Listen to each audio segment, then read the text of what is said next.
We're up here at Ingomar Mound, looking around to see what we can see. An old Mississippian mound, one of the more intriguing ones.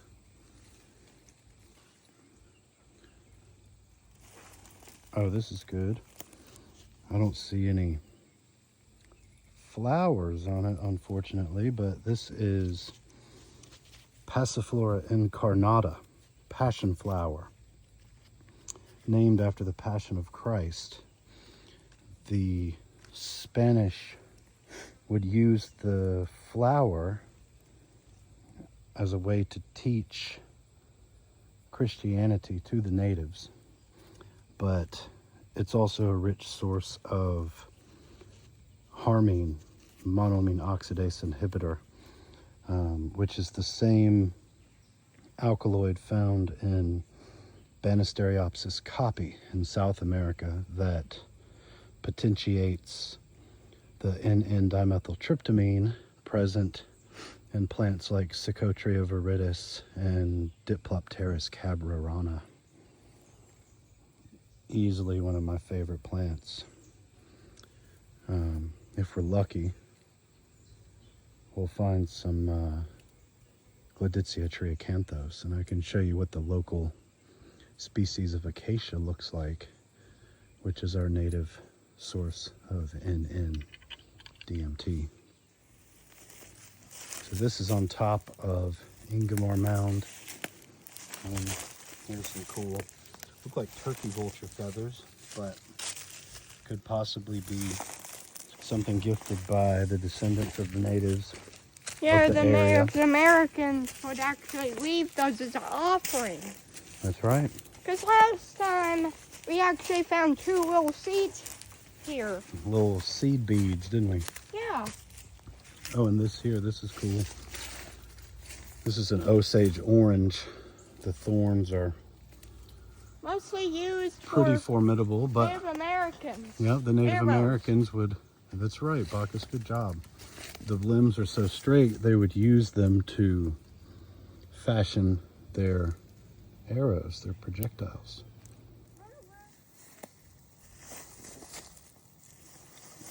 And this is a good one. This is Verbascum thapus, common mullein, also known as lamb's ear. It's used to treat lung disorders. It's a lung tonic, but the flowers were also used by the natives to treat ear infections. Oh, like this. And it makes great toilet paper if you find yourself in a bind. And then all around the mullein is growing this Cruella frutescens. Known as beefsteak plant. That's right, beefsteak plant or purple mint. It's got a basil kind of smell to it, but it's everywhere up here. What is this? What is what? This guy? Oh. This is common sassafras. Yes. This contains saffrole, which is a precursor to MDMA or ecstasy. It's usually easily identified because it has 3 different types of leaf on one plant, but this one is too small to demonstrate that. Don't have the leaf to start growing yet. Yeah, we just see the 1 lobe, but sassafras leaves will have 1, 2, and 3 lobes on them. If I see another one, I'll show you guys.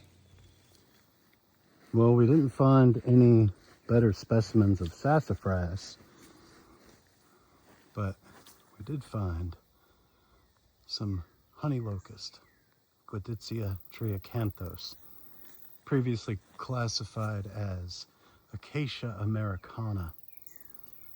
And the roots of this plant are possessed of N,N-DMT. 10 grams is enough of the root bark to elicit a visionary experience, paired with about 25 grams of passion flower.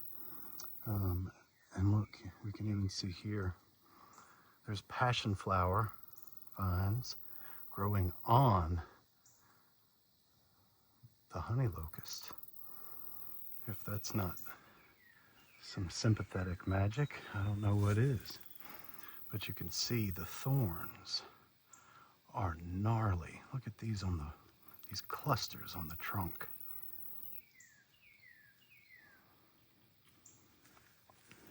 And oddly, well, it would seem oddly, these completely surround this mound.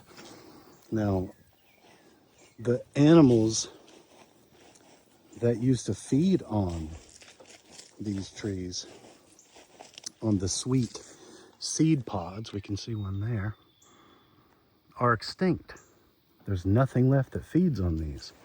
So their distribution far exceeds what should be natural, which is how we know that the Mississippians, the Native Americans here, from about 1000 AD up until about 1700, were intentionally cultivating these trees.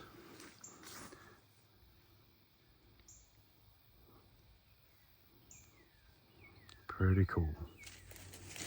We're back here behind the mound now, next to someone's property, but back here, got these cool old growth trees that are just gnarly.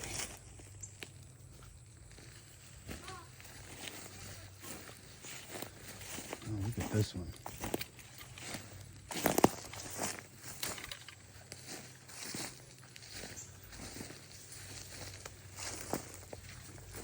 Laying down, but still rooted. May we all be like this tree when we're this age. Good Lord. Feel like you're in a haunted wood or something.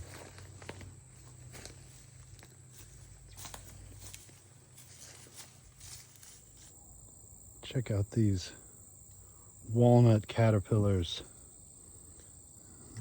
Daytona integrima is the species. They're silkworms. No, well, these aren't silkworms. There are some silkworms over here. These are walnut caterpillars. Look, there are some silkworms over here. Looks like they've all left their nest, but the remains are here. These things are so damaging to the trees. Yeah, I nearly eat everything in sight. Yeah.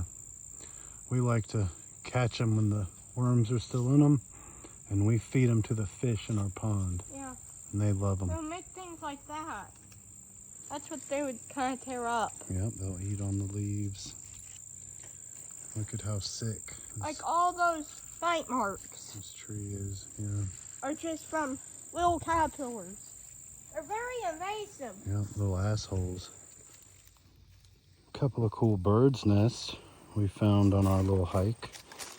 One of got horsehair in them. That's right. One of them had the hair of a horsetail in it. Bird collected up from somewhere around here and thought that would go good in my nest.